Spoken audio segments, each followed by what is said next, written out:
All right, good morning. It is December 21st, and I have Sierra Smith from Sun Peak Official back on, and we had to push this back a day because I had a little emergency at work the day before with a car fire. I had a ATM machine in the bushes, but we can talk about that one day. But welcome, Sierra. Hey, thanks for having me back. I'm glad that you managed to deal with that issue yesterday. Yeah, it's pretty interesting. We didn't realize there was ATM until she's probably like everything was done, and then the cops saw the ATM sitting in the bushes. So yeah, it was pretty fun. It became like an investigation and everything. I guess this car was like a stolen vehicle. I don't know. Oh, okay. Yeah, when Yeah. you text me car fire and ATM in the bushes, I was like, that is a combination I was not expecting. Oh, trust me, at three, whatever, 3, 4 in the morning. Yeah, somebody's like, sight. The call came in as like sight of smoke or sight of some. And we're like, what? And then yeah, it was some jogger I think saw flames in the hills. Oh, wow. So kind of good thing. But lucky it wasn't too windy, so it didn't turn into like a brush fire or anything. Yeah. So that was good. But yeah, so we were gonna. So she had extra time to study or research, but we were gonna talk about changes and sacrifices you have to make to reach financial freedom or put yourself on that path. So I guess I'll let you start this morning. Okay. Well, the first one that came to mind immediately when I read the topic was driving a new car. That was Ooh, the first one, the first sacrifice that I would say is pretty quintessential for people who are on their path to financial freedom is the car they drive. yeah. Was it because I told you there was a car on fire, and then you just No. is this your money being burned up or whatever? But No, because you text the topic the night before yeah, but I know that that's true for both of us that we drive, older vehicles and paid off vehicles, and that seems to be a big part of a lot of people's stories. And I re even remember my college professor uh back in the day saying that most wealthy people will have a nice house, but they will have an older car sitting out front or like a minivan or something that's kind of basic. And I always thought that was kind of an interesting point. So maybe that's just on my radar, but I do hear a lot of people kind of point to their paid off car or their low maintenance vehicles or they have high mileage vehicles as part of their story. yeah, I agree. I mean, I never, like same thing when I was younger, a long time ago, but I didn't, not something I really thought about, like a paid off vehicle and how that monthly payment is a big hindrance on you, achieving financial freedom or, maybe retiring early. But yeah, now my vehicle is just get me to point, where I need the destination I need to get to. It's not this kind of looked at a luxury or comfort. It's more just get me where I need to go and that's it. Yeah, for sure. And both of ours are high mileage, which we do a lot more driving over here, I think, than you probably do in Hawaii. Um, but the car that I have is the one that I got right out of high school, as I was going into college, and I think it has 228,000 miles now. So, um, I mean, And it's no definitely. AC, right? And yeah, no Ah, AC. that I don't That's know, and that's man. recent. That's like only within Oh, the last year. But now that we're in Tennessee, it's not too big of a deal. The weather doesn't get as extremely hot here, but it's still kind of rough. But we only use that one kind of to get, run small errands or like take the trash or stuff like that. And then the other one, is the other one's a good car. It just we've put a ton of miles on it, so. yeah, I think same thing. It's like super helpful, right? If you can eliminate certain expenses, but that's definitely something that you really have to change the way you view maybe your vehicle and maybe down the road, right after you Yeah, reach yeah. your goals and everything, then you buy or have an asset pay for your vehicle, and then you can kind of enjoy that. But yeah, right now it's just as long as it gets me where I need to go. Plus, my son's a mess. Like if I had a new car, like I'd be stressed out about all the junk he leaves in the back and the trash, and so at least now it's kind of like, eh. I mean, yeah, I want him to throw it away, but it's like not that big of a deal if there's a mess back there. So that's kind of good, not worrying about it. Even like when you park. Yeah, I don't know if you haven't been to Hawaii, but there's so many places that the parking stalls are super super compact. Even if you have a Oh truck. So yeah. if you have a yeah, because there's limited space here, so they try to maximize the amount of stalls they can have. So even just worrying, some people worry about where they park because they don't want to get their car dinged or something. So, that's a nice thing. I just park wherever. I'm not really worried about it. So that's Hmm. super important. But that's the great thing. I think that's really something so simple but super helpful. And for me, I think if something I would maybe prioritize someone has to change, or the changes I did was, and I wish I looked at kind of my profession or my job a lot differently when I was younger. Even Oh. like, well, not so much changing, wanting to be a firefighter and things like that. It's more, I definitely, like I always tell people, I was super comfortable. So getting promoted was not a high priority for me. And looking back on it, I think I should have put more effort into trying to get promoted. Like right now, I have is this not something on the table for me, and I'm super comfortable. I'm happy where I'm at. Hmm. But if I was younger, or someone getting into the department now, I really think that my advice to them would be to motivate them. Like, hey, I regret not doing these things when I first got in, and you really should look at it and try to get promoted, and put yourself in the mix. And definitely, if you, like I said, I always tell people, if you want to do 25, 30 years, that's fine. But the faster you can get promoted, then that's just going to accelerate, your financial gains. Yeah, finding finding a way to increase your income, as fast as possible, rather than having to, try to save whenever you're kind of scrimping along anyways. Excuse me. My No, voice is going. see, you're on too many podcasts and YouTube channels that your voice is going. But I that, it's I really should wear a mask when I'm sanding stuff or cutting have sawdust oh in the yeah, room. yeah, of course, I'm pretty sure that's what it is. yeah. Um, anyways, excuse me. The next one I have is kind of one of the things that I would think you have to change is caring about what other people think or like appearances, keeping up with the Joneses, that whole thing.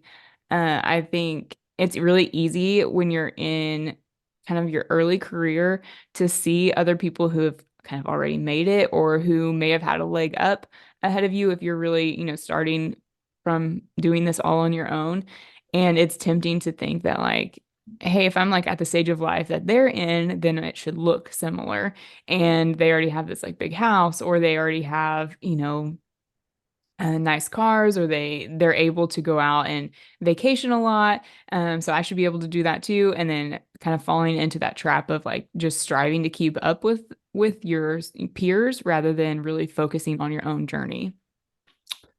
Yeah, that's a tough one for me too. Just that's hard, because I'm the kind of person too that I kind of just go all in on a lot of things. So even me just hanging out with friends and old friends, I gotta be able to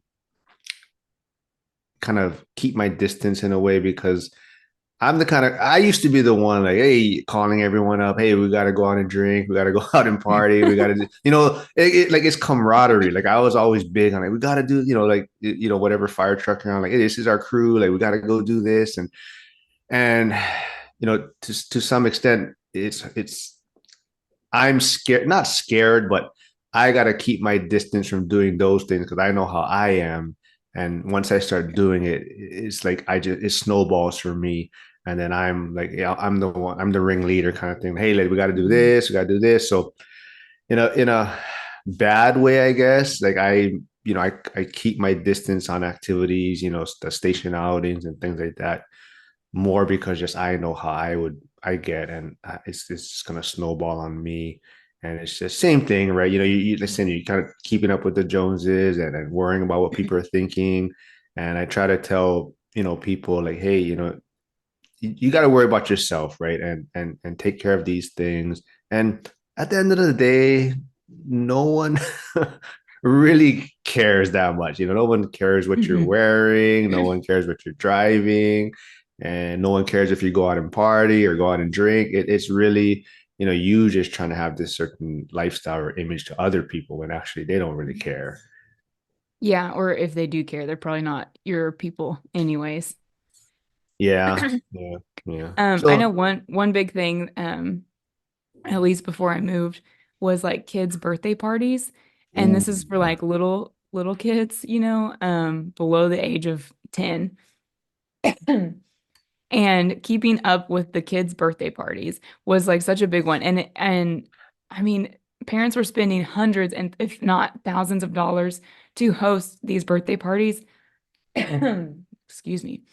Um, and trying to keep up with that was like really difficult. And it was kind of like a weird, it felt like a status thing if you couldn't like host the party at a certain event center, or if you couldn't like have your whole circle there, or if you were just gonna like host it at your house, it would have to be like decorated and, Pinterest worthy, like for all of these ideas and themed. And it was just like, okay, like I'm not throwing like a wedding for my 3-year-old. Like this doesn't need to be like, he's not gonna remember it. So, yeah. that was one thing for me that I was like, when it came to keeping up with the Joneses, I just had a hard time buying into that.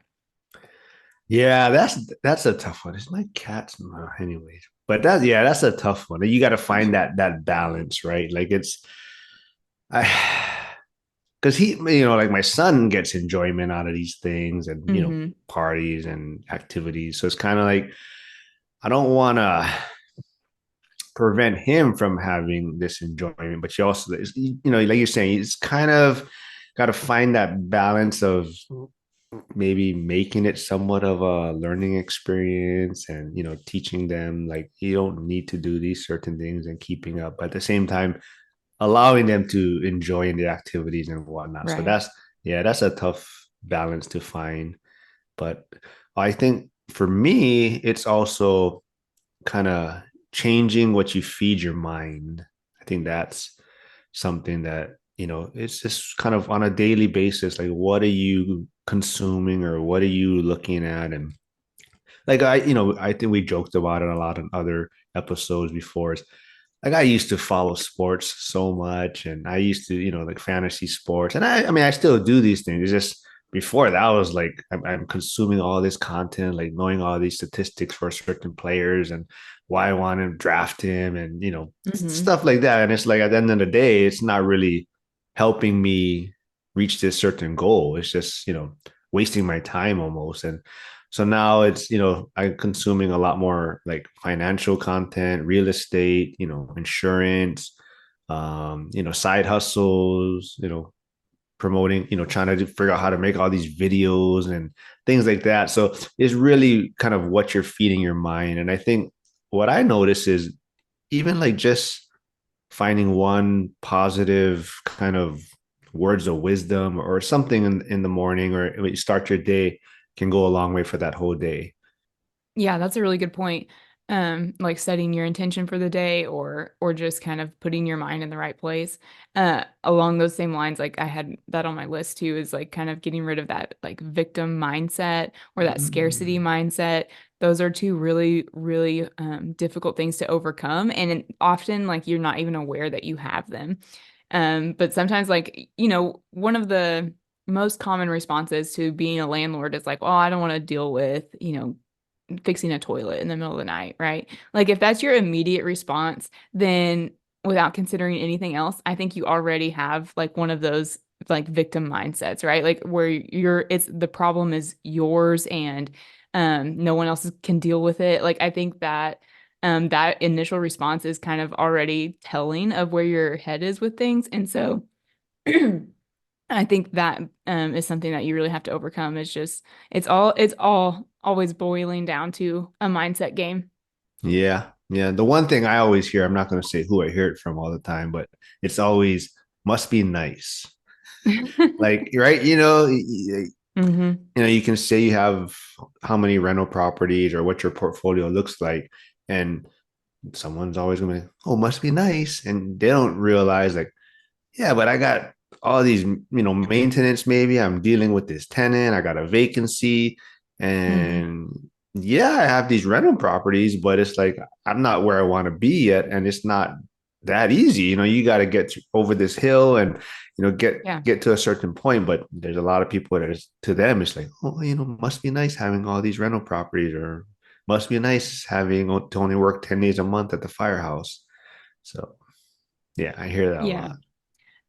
And it's like it must be nice or it will be nice, but it's not really nice right now. Oh It's a lot of yeah. work. Yeah.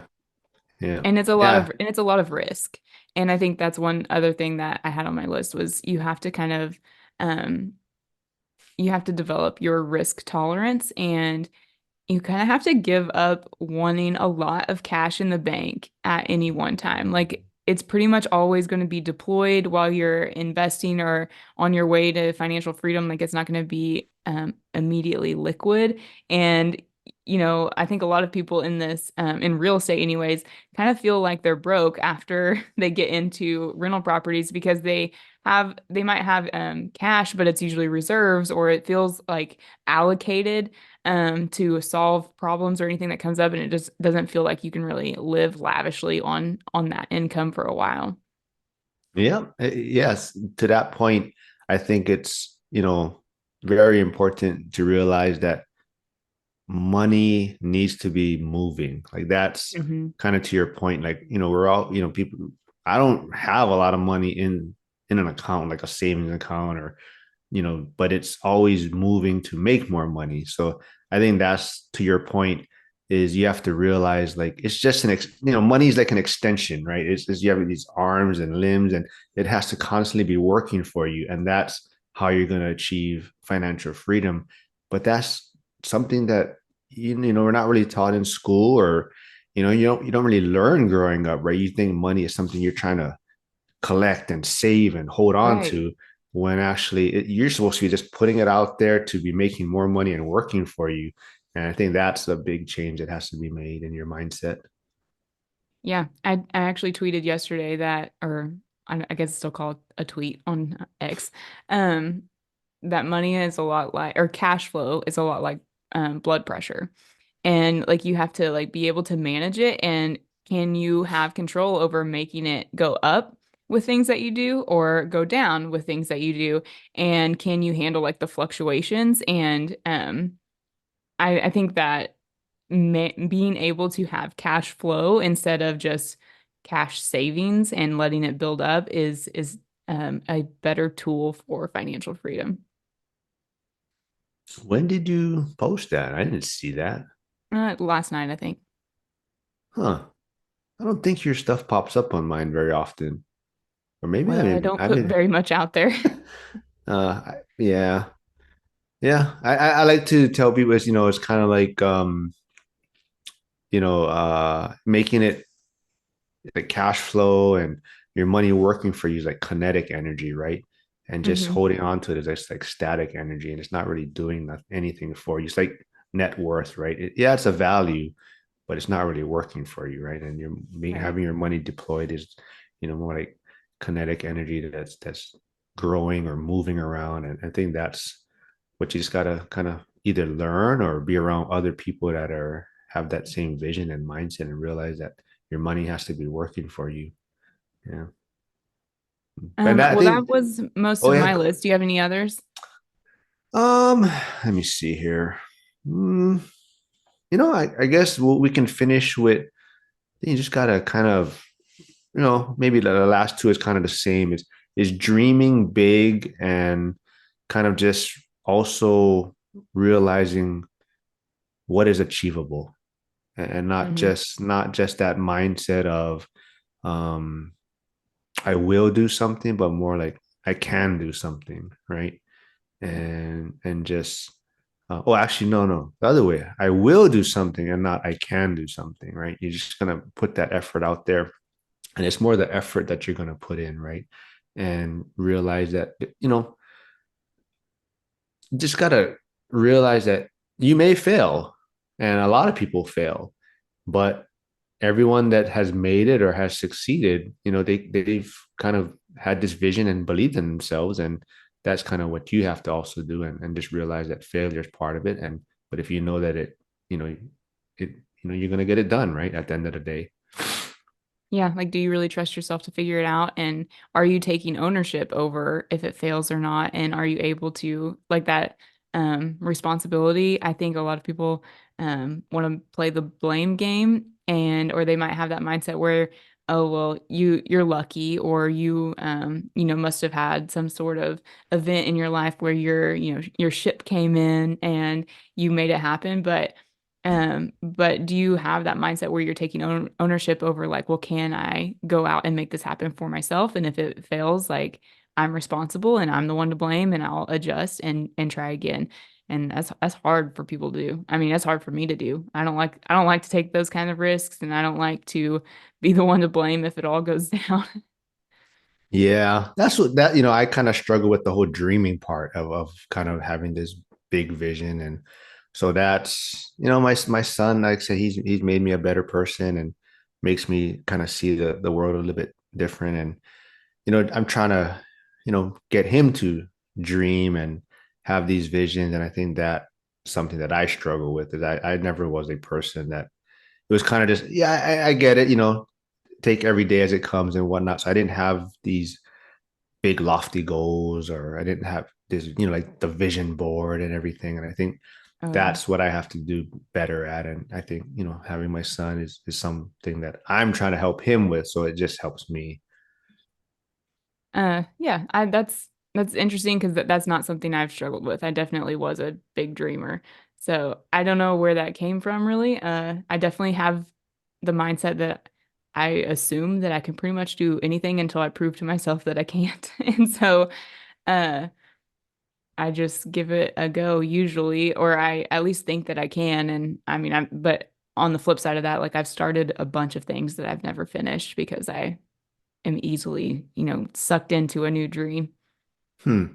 It's funny you put it that way, because now that I think about it, it's kind of like maybe, like, I think I touched on it before, is like I make decisions pretty quickly and maybe Hmm. not thinking it through. So maybe that's why I don't dream. I don't have these dreams or big dreams, because it's kind of like I just make decisions, and it's part of my day almost. It's just, okay, let's do this.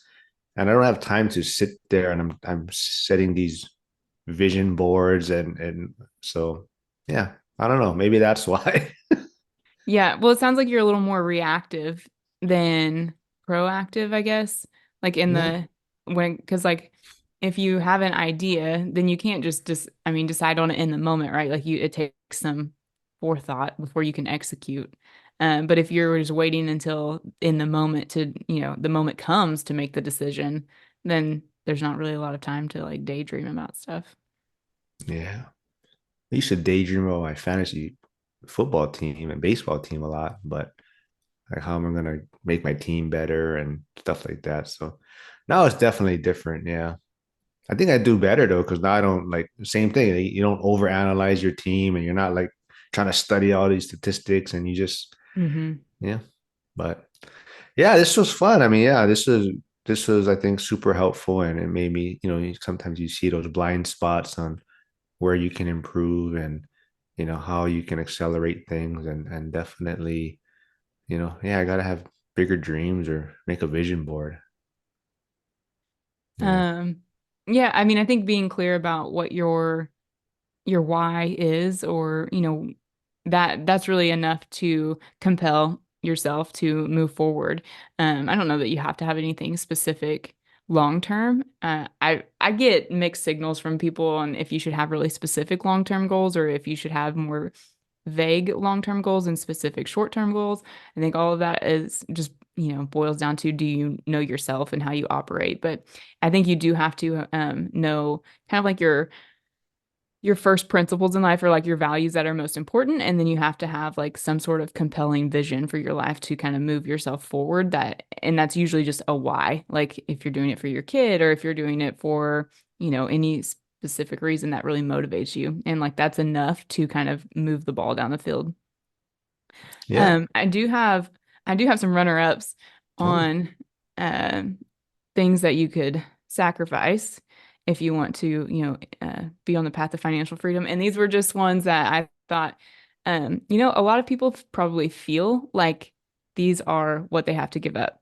Having kids, paying for health insurance, going to college, going on vacation, and going out for coffee. Those were the ones that kind of came to mind. And I was like, I think a lot of people will relate to feeling like those are the things that have to go for them to ever really break free.